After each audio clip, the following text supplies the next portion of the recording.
रेणू कशी आहे आता? अख्ख्या गावासमोर तुम्ही तिला मारत झोडत आणला असं कळलं आम्हाला. हाव ते रागाच्या भरात. बापू बापू राग काढायचाच होता तर त्या दीड दमड्याच्या मास्तरड्यावर काढायचा की. स्वतःच्या पोरीवर राग काढून काय उपयोग आहे बरं? त्या मास्तरड्याला चांगले 4 रट्टे दिले असते का नाही तर परत मान फिरून बघायची हिंमत झाली नसती त्या मुर्द्याची. अव पाहुण्या माणसाला कसा मारायचा? तो बी आपल्याच गावातला आहे. लगेच पाहुणाच बनवून टाकलं भाई तुम्ही. अहो पाहुणं नाही, भामटाय त्यो. आपल्या गावातल्या पोरीला, तुमच्या पोरीला या गावातनं पळवून न्यायला चालला होता. बापू तुमचं रक्त कसं काय खवळून उठत नाही हो? अहो खानदानी झालाय तुम्ही आता. अहो मग काय खवळाय पाहिजे होतं बघा रागात. कुठं हाय कुठं त्यो मास्तर? असं वाटत होतं वहिनी साहेब की त्याचं तंगडच तोडावं. औपरा आपलं नाणं खोट आहे आणि त्यात राणा बी मध्ये पडला. नाही बापू, तुमचं नाणं जर खोटं असतं का नाही तर आमच्या खानदानात आम्ही लगीन जुळवून दिलंच नसतं बघा. तुम्हाला सांगतो ही समधी त्या शहरी भामट्याची खेळी आहे. हे बघा बापू, उद्या ऐन टायमाला लग्नात काही या भामट्यानं घोळ घातला तर आमचीच इज्जत जाईल का नाही पाण्यात. तेव्हा जो काय बंदोबस्त करायचा आहे तो आत्ताच्या आत्ता करा, नाहीतर हे लगीन मोडलं असं आम्ही समजतो. अहो नाही वहिनी साहेब असं करू नका. अहो समध्या पाहुण्या रावळ्यास निम्या सांगितलंय. अहो लगीन म्हणून कसं चाललं? अहो ताई साहेब एवढे तेवढे गोष्टीसाठी लगीन कशाला मोडताय सा? आणि राहिला प्रश्न तर तो त्या भामट्याच्या बंदोबस्ताचा की करतीलच की बापू, होय की नाही बापू? वय वहिनी साहेब तुमच्या इज्जतीला धक्का बी लागू देणार नाही मी. अहो शबूत द्या तुम्ही तसा. ठीक आहे,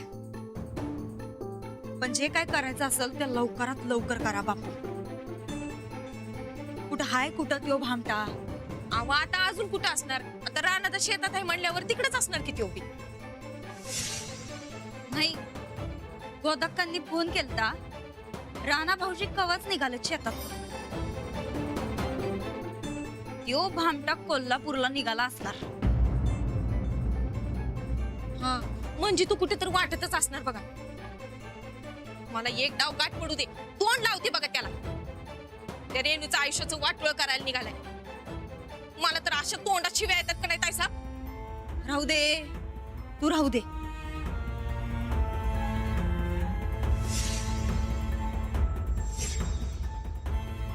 रेणूची काळजी करायला बापू समर्थ आहे. काय बापू? बरं, जे काय करायचं असेल ते लवकरात लवकर करा म्हणजे झालं. येतो आम्ही. चल जंगली.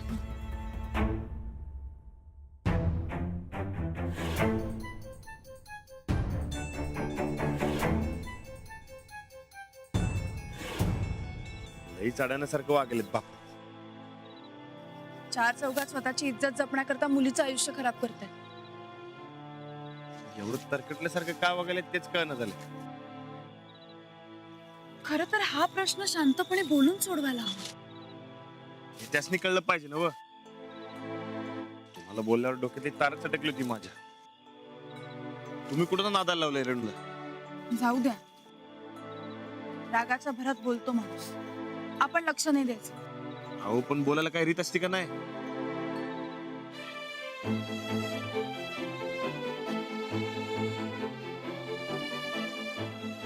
आपण जे करतोय ते बरोबर करतोय ना? का?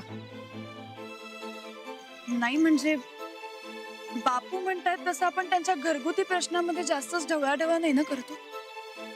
अजिबात नाही. रेणू आपल्या घरचीच आहे समजा, आणि जरी ढवळाढवळ केली तरी आपण काय चुकीचं करतोय का? नाही ना व. शेवटी रेणूच्या आयुष्याचा प्रश्न आहे हो. आणि मध्ये पडून जर एखाद्याचं भलं होत असेल तर मध्ये पडावं.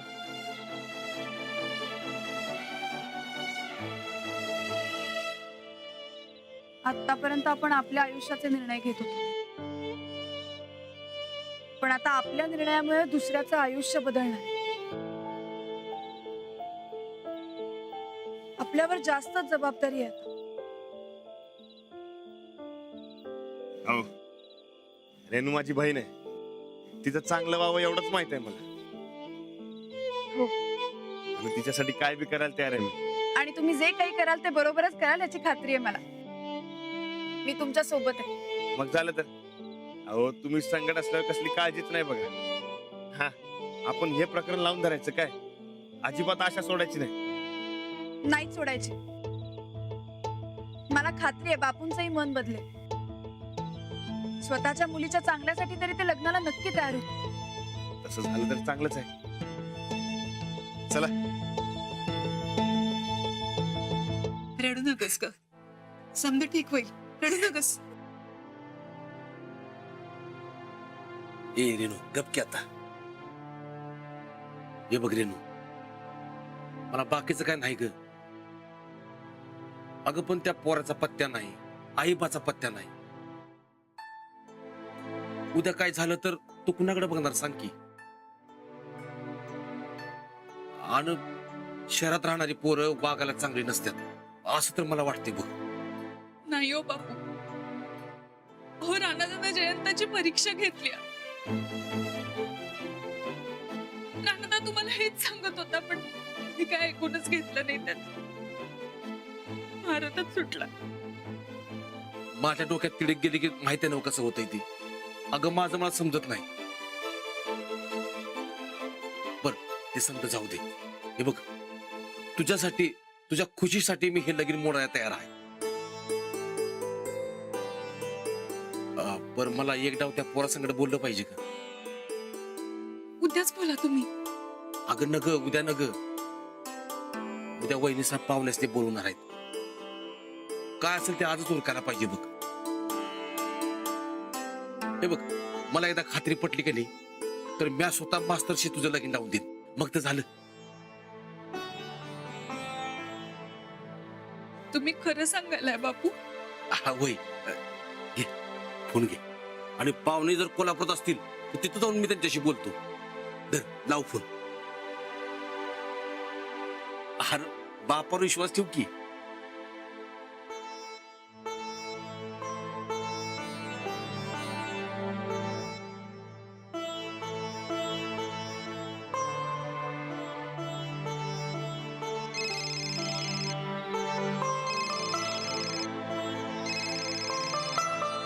हॅलो. हा रेणू, कुठे आहेस तू? मी घरीच आहे. कशी आहेस तू? बरी आहेस ना? व्यवस्थित आहे मी. ते बापू आपल्या लग्नाला तयार आहेत पण त्यासनी ते आधी तुझ्या संकट बोलायचं होतं. तू घरी येतोस का आमच्या? हो येतो ना, आता लगेच येतो. हॅलो पाहुणं. नग पाहुणं घरी नग. अव गावात नग ती चर्चा सुरू आहे. तुम्ही कुठे आहे सांगा की. हा ते पाटील मळा म्हणून काहीतरी लिहिलंय इथे. अहो मग जवळच आहे की. थांबा तिथंच मी आलो. अहो तुम्ही कशाला येताय? मी चालू असतो ना तिकडे, उगाच तुम्हाला त्रास. आव नग वहिनी साहेब उगाच बोंबा बॉम्ब करतील. तुम्ही थांबा मी येतो तुम्हाला न्यायला. हो ठीक आहे. हा आलोच.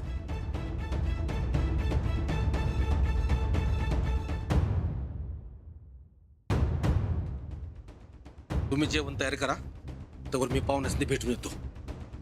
बापू माझा फोन. अरे पाहुण्याची चुकामुक झाली तर राहू दे की माझ्याकडे. देतो की तुला. तू जेवण झोप बघू. मी आलोच.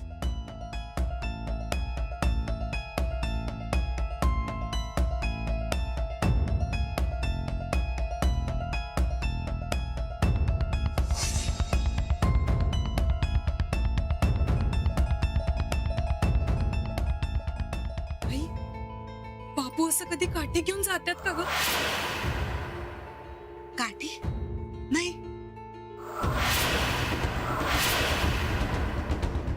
रेणू, यांच्या डोक्यात काहीतरी वेगळंच चाललंय बघ.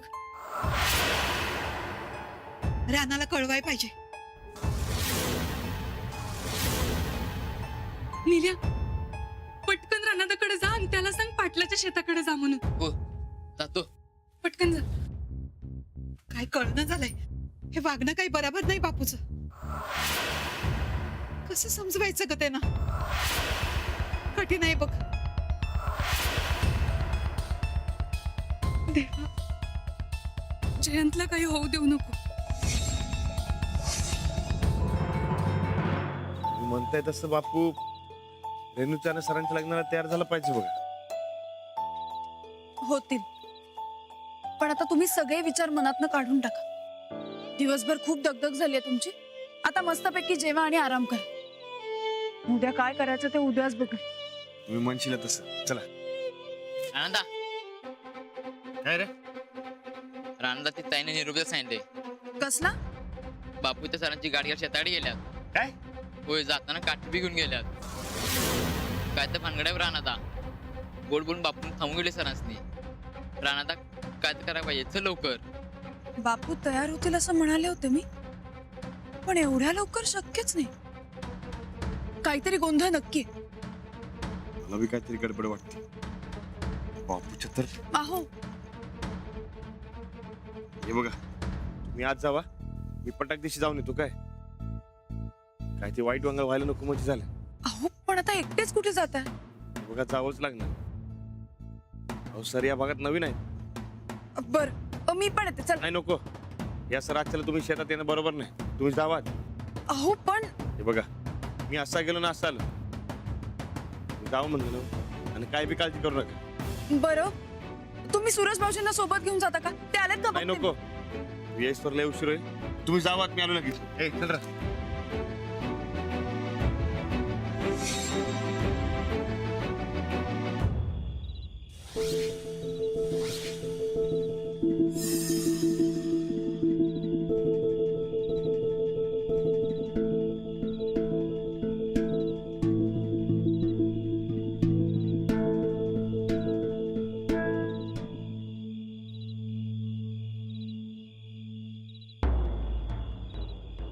नमस्कार काका.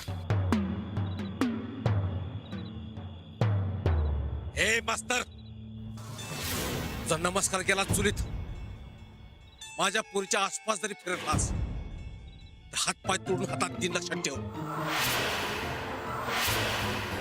एक मिनिट, काय झालंय? हो, आता थोड्या वेळापूर्वी तुम्ही आमच्या दोघांच्या लग्नाला तयार होता ना? अरे एकदा काय सांगितलं बापून कळत नाही रे तुला? हा? अरे कळते का नाही तुला? नाही, आम्हा दोघांना एकमेकांशी लग्न करायचं. लगीन करायला तू जिथं तर राहिलाच पाहिजेस ना. बऱ्या बोलानं सांगतोय, तुझा काशा गुंडाळ आणि माझ्या पोरीचा पिच्छा सोड, नाहीतर अशा ठिकाणी तुला पाठवण तिथं तू घावणार बी नाहीस. अहो काका, निदान तुम्ही रेणूचा तरी विचार करा. माझ्यावर प्रेम आहे तिचं. अरे तुझ्यासारख्या रस्त्यावर सापडलेल्या बिन आई बापाच्या औलादीवर माझी पोरगी प्रेम करणारच नाही. अरे बघितलं का, आपल्या गावच्या पोरीवर प्रेम करतो त्या फुस लावून पळवायचा प्रयत्न करतोय. बापू, तुम्ही तोंड सांभाळून बोला. मी अनाथ जरी असलो ना, तरी हे अशी घाणेरडी कामं करणार नाही. मग बऱ्या बोलानं नाच सोड माझ्या पोरीचा. मग आता तुम्ही ऐका, मी लग्न केलं तर रेणूशीच करणार. तू असं ऐकणार नाहीस. तुझ्या तर हरकत नाही, तरीही मी रेणूशीच लग्न करणार.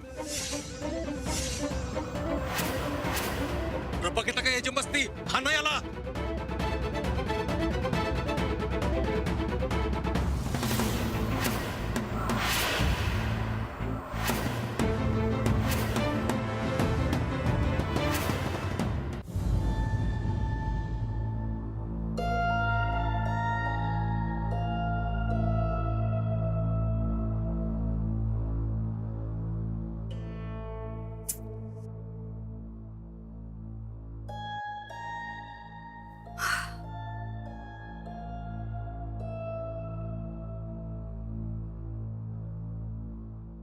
जाऊबाई, अहो कशाला लपून ठेवायला जाऊ? आता सांगा की कुठं गेल्यात आमचा राणा भाऊजी?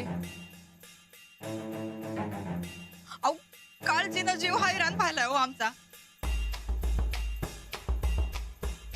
काही नाही, येतील ते. तुम्ही जाऊन आराम करा.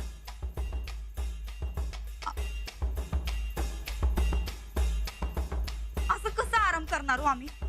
हा जाऊ बाई, तुमच्या चेहऱ्यावरची काळजी बघून आम्हाला ती अजून जास्ती काळजी वाटायला लागल्या बघा. सांगा बरं कुठं गेल्यात राणा भाऊजी? वय वय आणि ताई साहेबांनी काळजी असली की अजिबात झोप येत नाही बघा. आणि मग सांगा बरं कुठं कुठं गेल्यात कुठं राणा भाऊजी? नाहीतर आम्ही फोनच करतो. नाही नाही,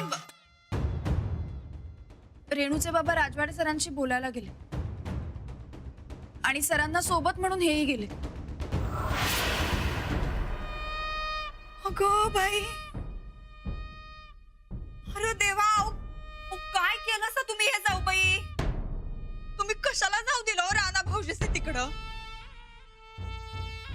अहो अहो त्यो रेणूचा बापू, त्यो एकतर तिरपाकड्या डोसक्याचा आहे हो. कधी काय करल काय सांगता येत नाही.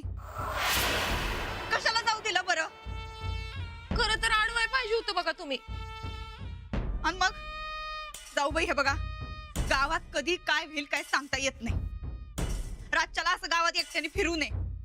कशाला जाऊ दिलं तुम्ही राणा भाऊजीसनी? असतात अशी काही माणसं ज्यांना काही चांगलं झालेलं बघवत नाही, म्हणून मग जावं लागतं. सोड माग.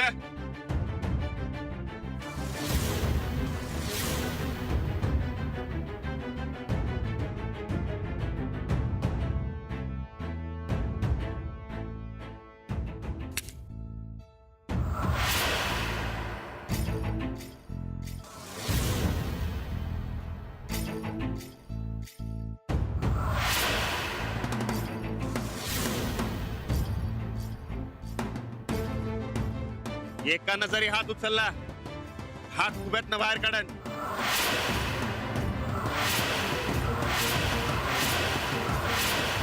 चला सुटा सुटा. अरे थांबा.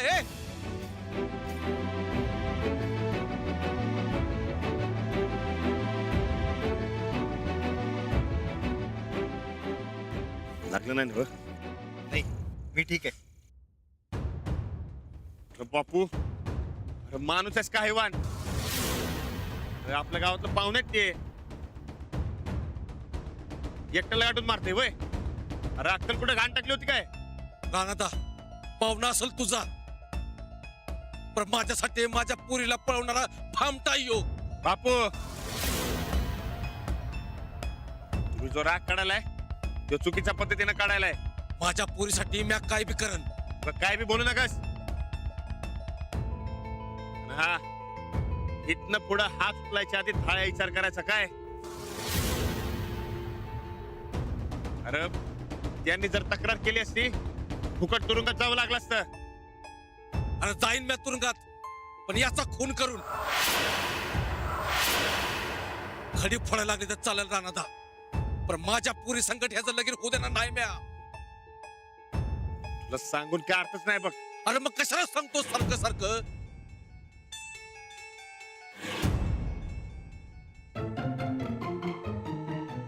आज राणादा होता म्हणून वाचलास तू मास्तर,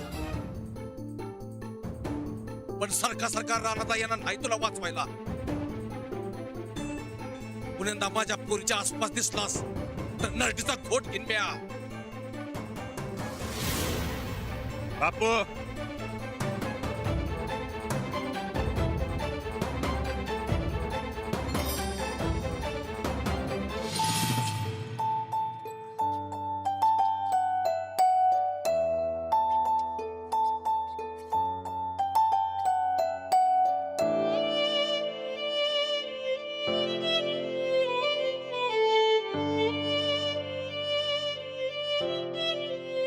बापूचं जरा जादच होत चाललंय. मलाच काहीतरी करायला पाहिजे. मी काही करू शकतो का? नाही नको. आता कळलं काय?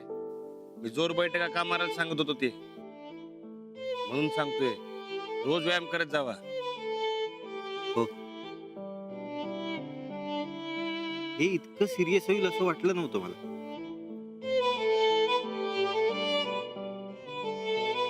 आता किती बी सिरियस होऊ द्या, मी तुमचं लगीन रेणू संगत लावणार, माझी लावणार.